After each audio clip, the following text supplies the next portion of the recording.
Hey there. If you've clicked on this video, you're probably wondering a few things. First, what do I mean by improve? At what stage of the game? And second, why now? Isn't the game dying? Why bother? Let's start by answering the first question. There are many ways to improve in Destiny, but I haven't been able to find any videos that cover the unspoken rules of endgame improvement that seem to transcend the classic content creator format. This video, more than anything, serves to act as the collection point of advice that I, as well as many other top players, wish they would have known from day one of installing Destiny. Essentially, if you want to speedrun becoming a top Destiny player, this video is for you. And of course, if you just want to improve generally in order to hold your own in team settings and be better at not dying in every activity, this video's advice still applies. But if you want to seriously get good at Destiny, beyond just being able to struggle through activities once and then never again, that's what sets this video apart. Now that I've laid down the foundation for what we're going to cover, let me sell you a little on the benefits of such an approach.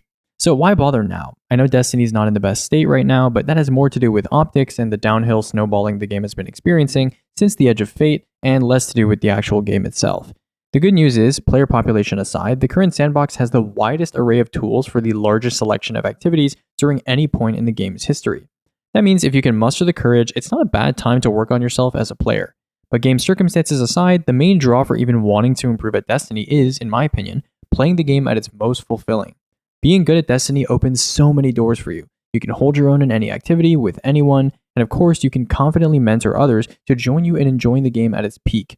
Endgame Destiny is a completely different world to casual play, almost an entirely different game, and it pains me to know that the vast majority of the player base will never get to experience the feelings I felt in Destiny's finest moments.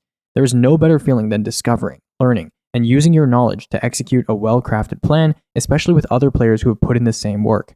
Trust me when I say that some of my most memorable and enjoyable gaming experiences have been playing Destiny at its most optimal, and I want to be able to share that world with anyone who wants in. So if I've still got you here, let's start talking about how you can begin to reach upward and even break Destiny's skill ceiling. There are 4 core tenets to improvement in Destiny, and really anything, to be honest. Mentality, your approach to improving; knowledge, sandbox and activity experience; execution, also known as mechanics in D2; and consistency in both your strategy and your execution. Mentality is arguably the most important of the bunch, and that's where we're going to start. For those of you less connected to the endgame space, especially if your foremost fear is combat and judgment and socializing, I have good news for you. The number one tip most people I spoke to agreed on is to leave your comfort zone and do solo challenges. However, your goal will not just be to complete them, but to use them as a training ground. You don't have to start with raid challenges, you can start with even just dungeons, then work your way up in difficulty. We'll talk more about how to approach these challenges productively on other slides, but the biggest focus of this slide is just going to be leaving your comfort zone. Never fall into complacency and never be comfortable with stagnation. If you truly want to improve fast, you should always be pushing your boundaries both mechanically and socially. For example, you can do the dungeons chronologically, then move to low man raids, then solo raid encounters, then to full solo raids, with difficulty rankings available for solos in the D2 solo raid server, a valuable resource for progression. Solos are particularly great because you are the sole factor that determines your success. Positioning errors, damage checks, and resource management are much less forgiving compared to duos and trios. This idea extends further than what you choose to play too. From how you choose to play these activities, to what role you take, to the expectations you set for yourself, to the strategies you choose to employ, all of these are levers you can adjust to challenge yourself. The main point is always look to push yourself further. Speaking of challenging yourself, there's another concept I want to introduce regarding your approach to improvement.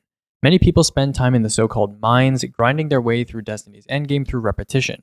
And while there is value in practice, most endgame prospects in Destiny would benefit from more of a reactive, absorption-based mindset rather than one focused on memorization and repetition. Well, what do I mean by that? Almost any challenge in Destiny can be completed if you throw enough hours at it. It's only a matter of time. What separates the best players from the rest is the ability to adapt and react to changing or unknown circumstances, which is the skill that is needed the most in the most prestigious and difficult tasks in Destiny. Too many players simply throw themselves at practice without thinking about iteration and fine-tuning. Some challenges have an execution threshold so high that despite their completion-based nature, the very act of finishing the challenge will guarantee at least some improvement in skill. But you can do better than that. You don't need to jump to solo flawless master DSE blind to force yourself to reach a certain execution threshold. Every activity and challenge, no matter how big or small, has quirks and patterns that you can add to your arsenal of responses, which of course translate to other activities. What matters is that you use every activity you participate in as a vehicle through which you fine-tune your reactive mind. In a similar vein, I also want to recommend steering your mind away from a completion mindset to one more focused on optimizing and improving. Too many endgame challenges emphasize completion over anything else. While yes, the act of completing some challenges is a skill certificate of sorts, there's a difference between dragging your feet across the finish line and breezing through it. To give you a direct example, you can take 2 solo flawless Root of Nightmares completions off YouTube and see an absolute night and day difference between both runs when it comes to player skill. With that in mind, remember what I said. Challenges are a structured vehicle through which you can benchmark and improve, but the act of completion is circumstantial, not the end goal. It's like the difference between a player who only cares about their rank instead of the process of improvement in a game like Overwatch or League of Legends. Until now, I've been talking as if this is mostly a solitary journey to the top of Destiny's skill climb, but that would be a lie. Much like any other field or game, you're going to need help to become a great Destiny player. Anyone who's ever done anything great in Destiny stood on the shoulders of giants, and there are no exceptions. A great place to start is watching the perspectives of top players in order to copy and compare their homework a little, but a step beyond that most people miss is actually putting yourself out there to become immersed in this world.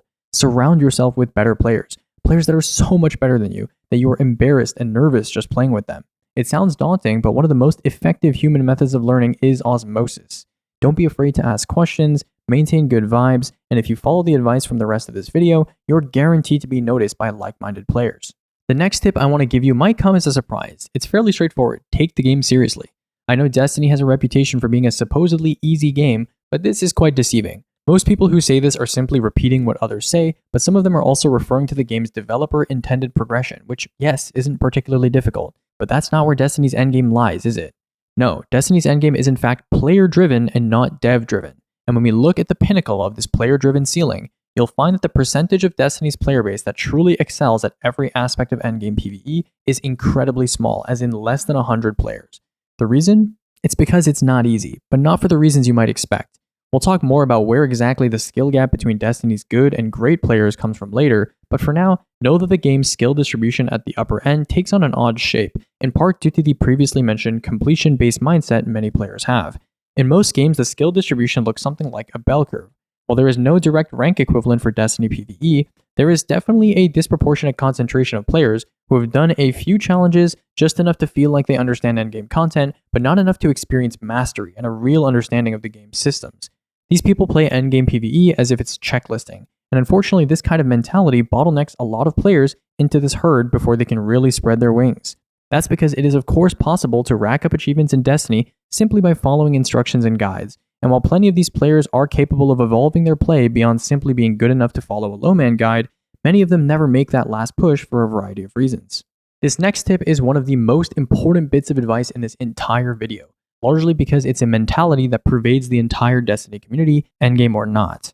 Quite simply, stop blaming the game. I've speedrun raids with hundreds of teammates at this point, and you want to know what separates the most consistent and successful speedrunners from the others? The best Destiny players know that Destiny has plenty of annoying quirks. Everyone knows it does. The problem is that most players experience these quirks as unavoidable sequences rather than patterns to be played around.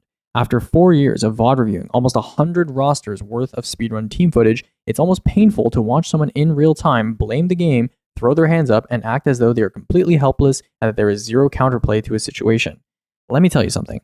99% of bad situations in this game can be played around, or the circumstances leading to said situations can be indirectly avoided themselves. People are so quick to jump to spaghetti code or calling things bullshit as a defense mechanism, and I don't necessarily blame them because 99.9% of players do this, but you don't have to. The best players in Destiny are the ones that can see the edge cases and find the Goldilocks zone. The best players in Destiny are the ones that use every bad encounter, every bug and glitch and unintended interaction, and put together a reasonable explanation that leads to a solution. Let me give you an example. There's a phenomenon in the Shirochi encounter where getting on a plate can kill you nearly instantly. In speedruns, players are expected to get on as many as 6 plates on a single floor. As such, avoiding this instant kill is essential for encounter consistency. Initially, players thought that this can just happen randomly and that it was just Destiny being Destiny, as they say.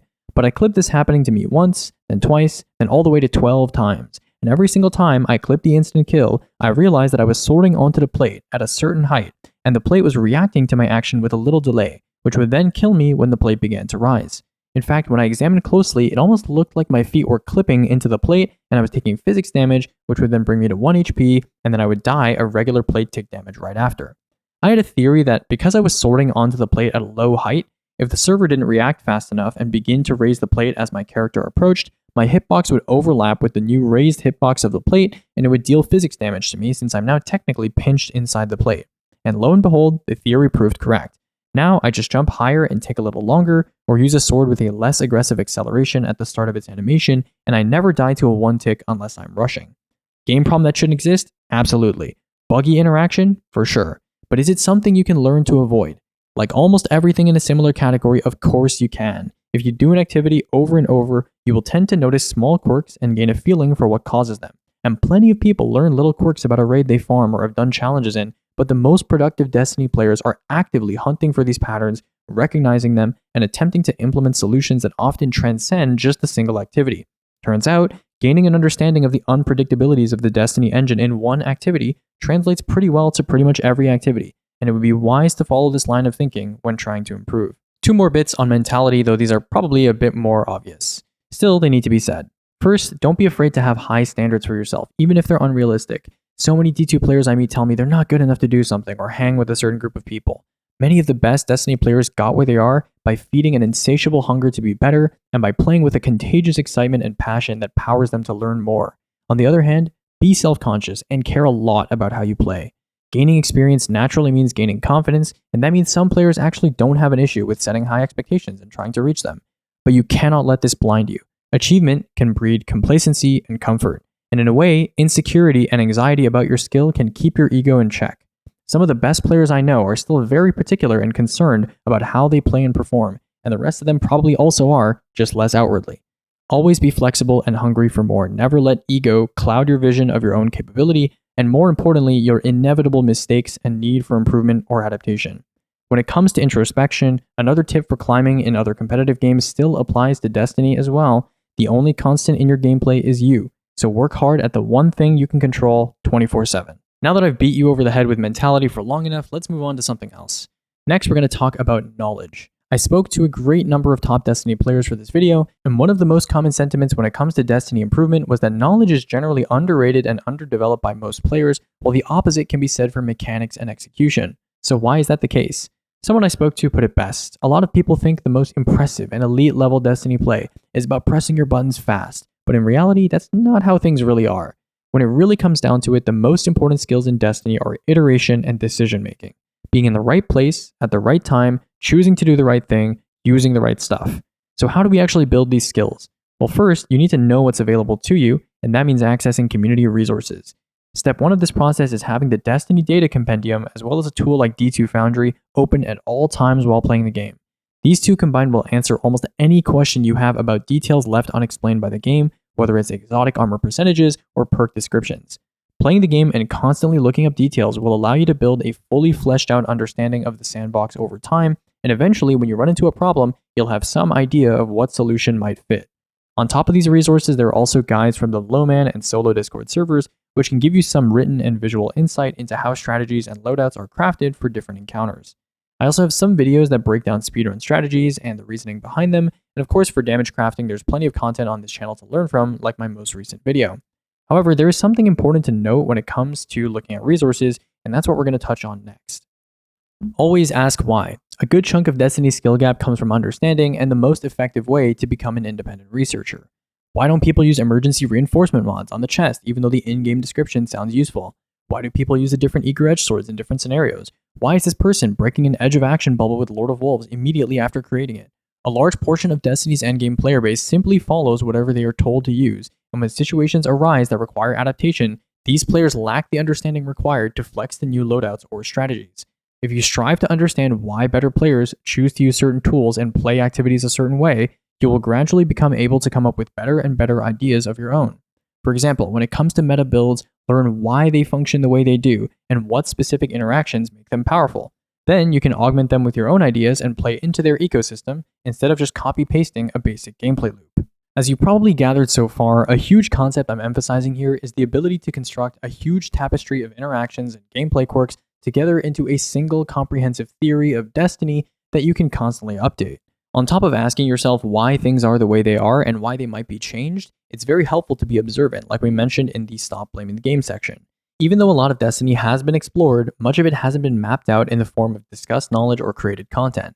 As such, you will learn a lot of gameplay quirks simply by playing if you're keeping your eye out, then you can incorporate them into your working theory to help you deal with similar situations in the future.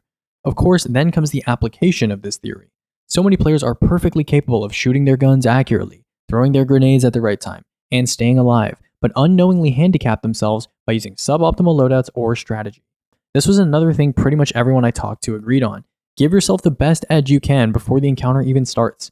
This theory that you will develop will help you figure out what build and loadout matches each situation in two forms, what I'll call your local and global toolkits. Without going into your inventory, you have immediate access to your 3 weapons and your abilities, as well as some other small tools like your quick melee and finisher. These are part of your local toolkit, a limited subset of the global toolkit, meaning that at any given time in an encounter, that's all you have to deal with enemies, mechanics, and more. Then you have your global toolkit, which contains everything you have access to in the game. If you've played enough, in theory, this is pretty much everything in the game. And so your theory should help you account for every element of the sandbox that might be of some use to you, from subclass fragments to exotic weapons. Essentially what I'm saying is that your understanding of Destiny should be evolving to figure out what parts of the global toolkit should be picked out in order to handle any single scenario. If you've ever seen a top player play in a day 1, you'll see them make decisions on the fly, like swapping to a heal clip rocket sidearm during the wipe screen if they discover sustained survivability needs on a subclass without Devour, for example. When you begin to watch the perspectives of top players completing challenges, it can become daunting to really absorb the entirety of a strategy at a big picture level. In the beginning, start at the micro level. For example, you might first want to figure out why a specific weapon is being used at a specific time during an encounter. Once you understand that, you can expand to the entire loadout, then the entire encounter strategy. After that, the segments leading in and out of the encounter. Gradually, you will understand why someone might have chosen the class they're on for an activity, and you will grasp the activity strategy in its entirety. Similarly, we can apply this idea of starting small at the micro level to learning by playing and not just by watching, but in a slightly different way. Many players gravitate towards certain activities or activity types when they first start playing endgame Destiny. Maybe you really like solo run, maybe you really like duality, or in my case, maybe you really enjoy making strategies for Master Vogue. Whatever it is that suits your fancy, it's a tried and true strategy. Instead of trying to become a jack of all trades and the master of none, experience complete mastery of one thing that you enjoy first, and use that process to create a template that works for mastering other activities. While Destiny's many activities are often very visually distinct, as we've discussed before, the game's core mechanics translate over extremely well no matter what you decide to play. Learn and nerd out over the inner workings of encounters, transitions, enemy behavior, and boss damage in your favorite activity. This doesn't necessarily mean grinding out hundreds of completions. All it entails is having a healthy obsession with complete knowledge of your favorite activity, which can also come from spending a lot of time exploring alone, watching other people's strategies and playthroughs, and theory crafting routing and loadouts. Let's move from knowledge to execution, or as D2 players call it, mechanics. I did mention that top players tend to agree that the pressing buttons part of Destiny tends to be pretty overrated, but there's still some method to the madness that's worth talking about. First up is VOD review and comparison. Watch your own gameplay. Once you become experienced enough, you can become a spectator to your own gameplay and almost VOD review in real time, albeit with some limited efficiency. But the best option is always going to be outside the heat of the moment with the benefit of hindsight. Starting out, it may be helpful to ask another player to help review your gameplay.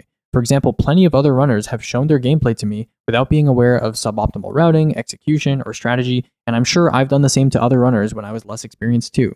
You can always compare your POV to another player doing the same role or activity too. While most execution stuff in Destiny doesn't require an insane amount of practice outside of speedrunning, if there's a sequence of actions you need to be consistent at, it goes without saying that you should practice it until you're confident both executing it and correcting it when common errors or mishaps occur.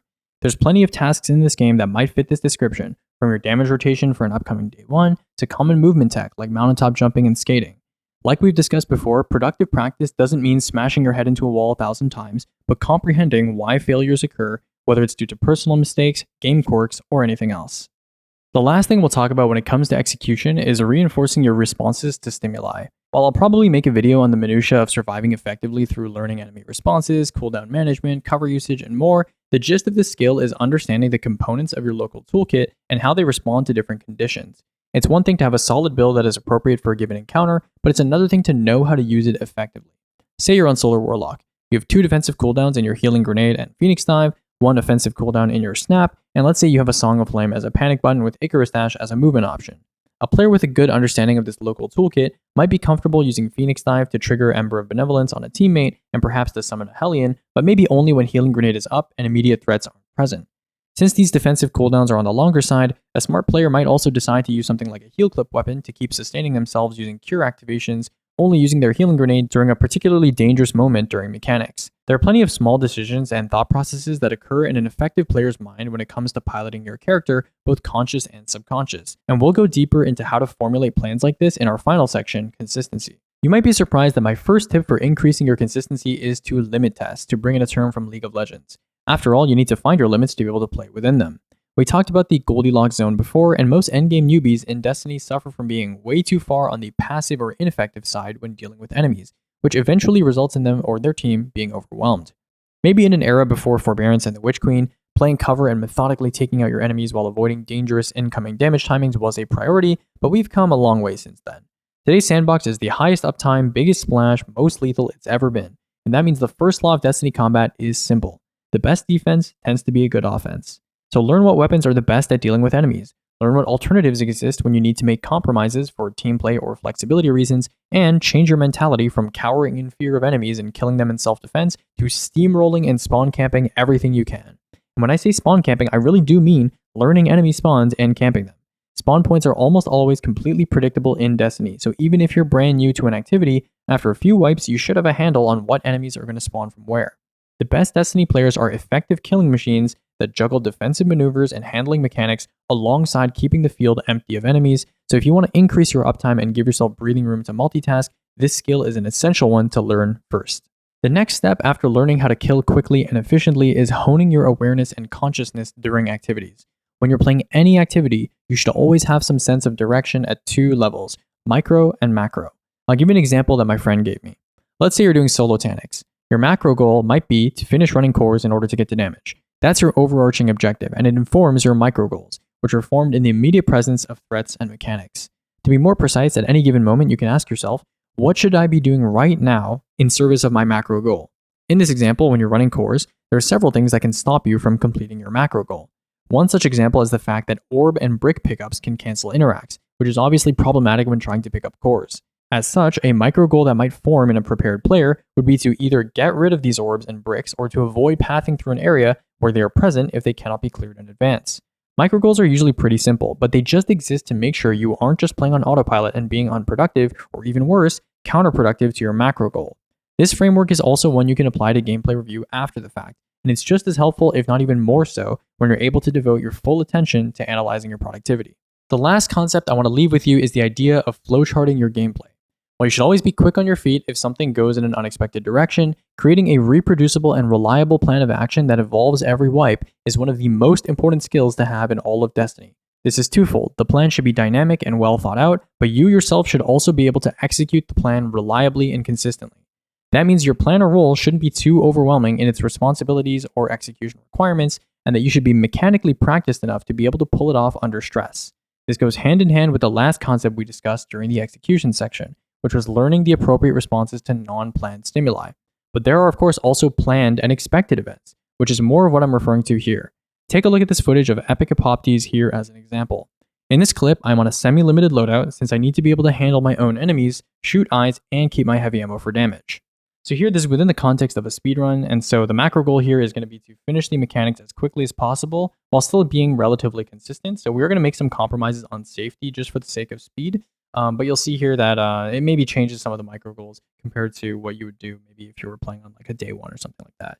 So here, I'm going to go ahead and use an offensive cooldown on this Cyclops because I know I'm not going to need it later, and we want to kill this thing as quickly as possible because it's gating the plate activations. So I'm going to snap it, I'm going to mark it with Felwinter and give myself Radiant and kill it to make ammo, get on the plate here, and I know the boss is shooting me from behind. He tends to target me as I go into this tunnel here. So you'll notice as soon as I get into this tunnel, I try to get it through as quickly as possible using a movement cooldown, and then I jump a little bit here because these Hydras are terrible at hitting in-air shots, and so jumping is going to allow me to evade most of this damage here while I make this call out. You'll see I'm kind of bouncing around here a lot because I know about this fact.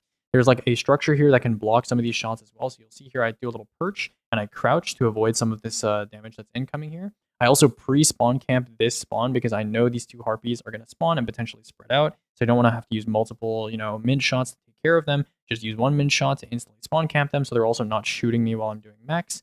And I'm going to turn here and you'll see that I keep floating, right? I'm constantly floating here. Heat Rises is great here because I'm able to shoot my weapon mid-glide. That's like an underrated feature of Heat Rises. A lot of Destiny damage evasion is actually done by jumping a little bit of verticality. A lot of enemies can't reach you properly if you're jumping a lot. And so, jumping and being able to shoot mechanics midair and kind of evade shots while you're doing max, pretty helpful, right? So heat rise is a little bit underrated feature there. But yeah, I'm going to be jumping, looking for my seekers here. I know from doing this encounter many times that there are in fact 3 seekers that always spawn, and so I'm keeping my eyes glued to them while my teammates are making callouts. And I'm jumping as soon as I'm done, getting ready. I know a second spawn is coming here. After you do an encounter multiple times on like a day 1 or a speedrun or a challenge or whatever, you gain a sense of the tempo of when things are going to spawn in relation to how you do your mechanics. This is what I mean by formulating a plan of action, right? I know these guys are going to spawn after I jump up here if things are timed normally, so I can turn around and I have a little bit of a window here to do what I want, right? So Destiny is really about, creating a chain of events where you're weaving in actions, offensive actions, defensive actions, mechanics, and you're looking through all these little windows where you can kind of free up some time to kill some ads, make some ammo, etc. Right? And so here, I'm going to go ahead and receive the second call out. Boom. I'm going to jump backward because I know this Cyclops is spawning here, and I also want to go behind cover here behind these boxes so I can shoot my seekers. And the Cyclops begins to target me, so I spawn camp him.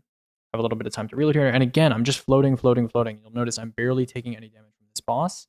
I jump up here not only to dodge the boss, but also because I know his shield has the potential to block these seekers, which I know spawn above his hitbox, but can be obstructed by the shield when I'm below him. And so I'm jumping nice and high. And you'll notice here, if you're a Warlock main, you probably know my glide timer is about to expire, and there is a hole below me right now. So what do? I'm going to go ahead and Icarus dash across the gap, just so I know I'm not going to run out of glide and fall to my death. And also, of course, there's some enemies shooting me here as well, so it's a bit of evasion.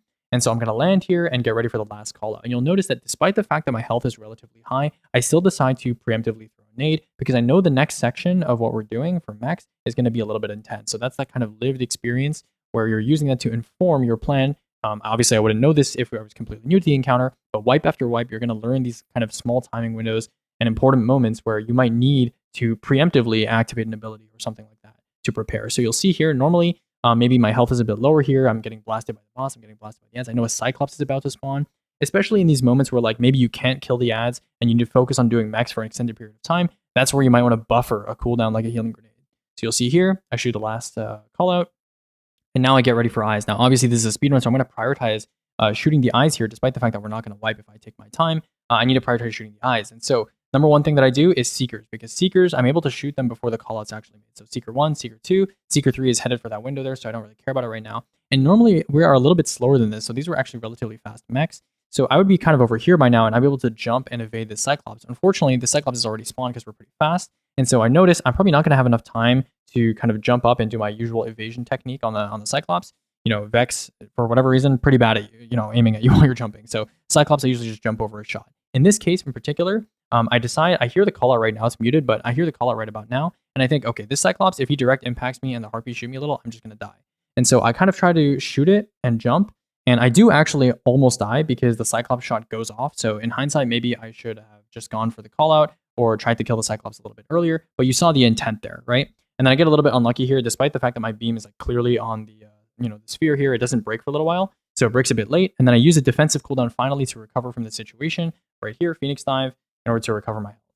Okay, so that's kind of like what's going through my mind when I'm doing an encounter like this. This is probably one of the more extreme examples in raids and when it comes to survivability while doing mechs.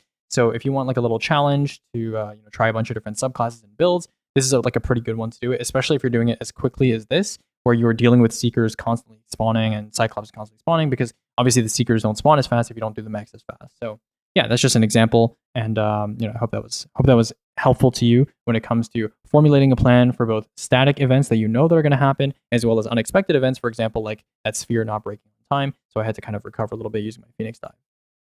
So yeah, and that's it. I hope you guys enjoyed this video, whether you're intending on grinding out Destiny improvement or not. I've been wanting to make a video like this for a long time, since basically none of these concepts are ever covered by other creators, and in the future we'll be making more similar videos regarding day one, survivability, and boss damage. So stay tuned, and thanks for watching.